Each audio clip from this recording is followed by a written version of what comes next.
And homosexuality is also seen. Turn to the 19th chapter. This is one of the most horrific scenes in the entire Bible. Genesis 19 is a story that only needs to be read to be understood. Two angels came to Sodom. Two angels came to Sodom in the evening as Lot was sitting in the gate of Sodom. When Lot saw them, he rose to meet them and bowed down with his face to the ground. He obviously knew they were heavenly visitors in some kind of physical form, like men. And he said, "Now behold, my lords, please turn aside into your servant's house and spend the night and wash your feet. Then you may rise early and go on your way." They said, however, "No, we will spend the night in the square." And this immediately terrified Lot because he knew his city. Verse 3, he urged them strongly, "No, you can't stay outside." So they turned aside to him and entered his house. And he prepared a feast for them and baked unleavened bread, and they ate. Before they could lay down for the night, the men of Sodom surrounded the house, both young and old, all the people from every quarter, a mob. And they called to Lot and said to him, "Where are the men who came to you tonight? Bring them out to us that we may have relations with them." They want to rape the angel.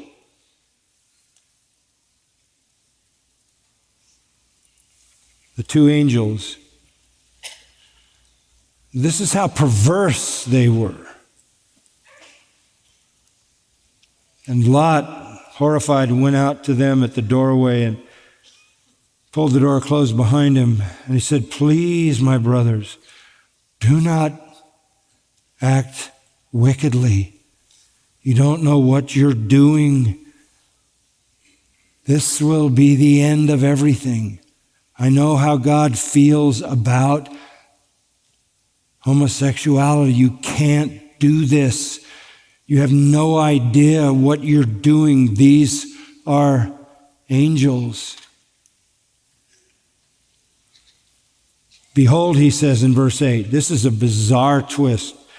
"I have two daughters who have not had relations with man. Please let me bring them out to you and do to them whatever you like. Only do nothing to these men, inasmuch as they have come under the shelter of my roof." This is such a weird thing for a father to do. But he understood the judgment that would come on that house on the basis of homosexuality would be far greater than the judgment that would fall if his daughters had a relationship with those men. And he may have hedged a little. Knowing that they were homosexuals, he may have hoped they would reject the daughters. But he knew God hated homosexuality. He said, "Don't do this. They're being protected in my house. I don't want the judgment." They said, "Stand aside." Furthermore, they said, "This one came in as an alien, and already he's acting like a judge, this man Lot. Stranger. Now we will treat you worse than them." So they pressed hard against Lot and came near to break the door. They're gonna rape these angels if they have to go over Lot's body and smash the door. But the men reached out their hands and brought Lot into the house with them and shut the door. The angels saved him and slammed the door. And then in verse 11, they struck the men who were at the doorway of the house with blindness. And there were a massive mob of them. And they were small and great, meaning they were the range of people in the society. And they wearied themselves trying to find the doorway. How about, look, I'm blind, I think I'll leave. I mean, you're blind and you're still driven by this lust, that in your blindness you're trying to find the doorway. Then the two men said to Lot, "Whom else have you here? The son-in-law and your sons and your daughters and whomever you have in the city, bring them out of the place.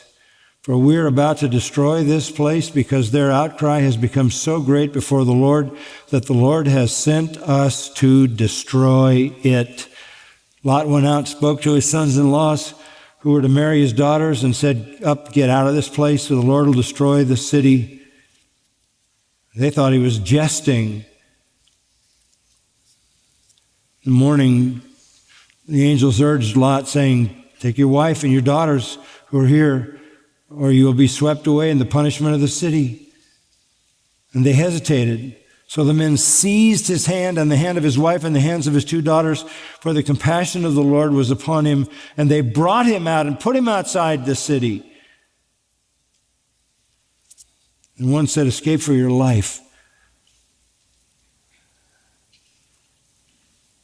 Then down in verse 24, they rained on Sodom and Gomorrah brimstone and fire from the Lord out of heaven. And Lot's wife looked back and was told not to and turned into a pillar of salt.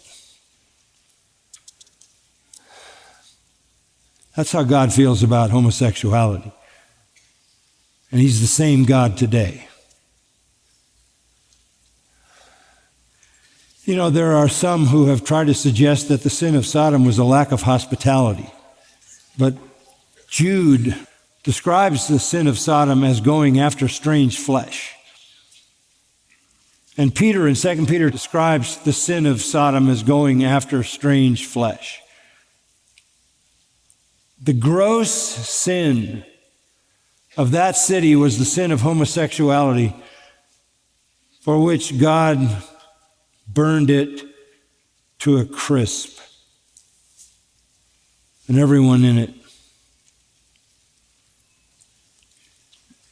This is what happens through history when God looks on other cities.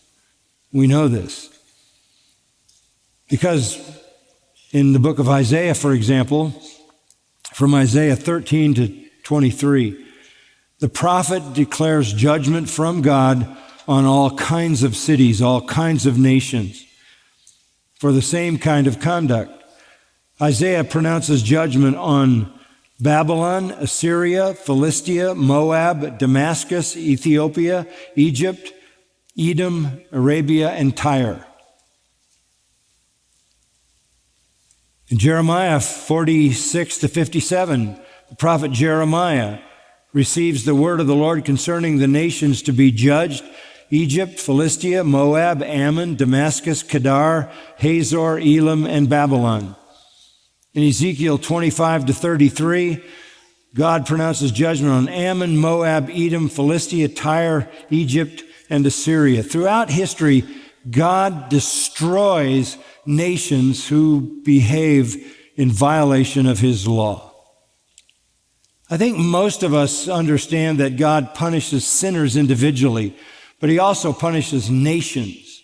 And there's a long history of that national punishment laid out in the scripture.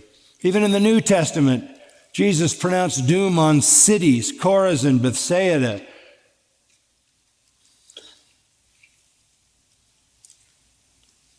Sadly, Isaiah also had to pronounce judgment on Israel. Look at Isaiah 3.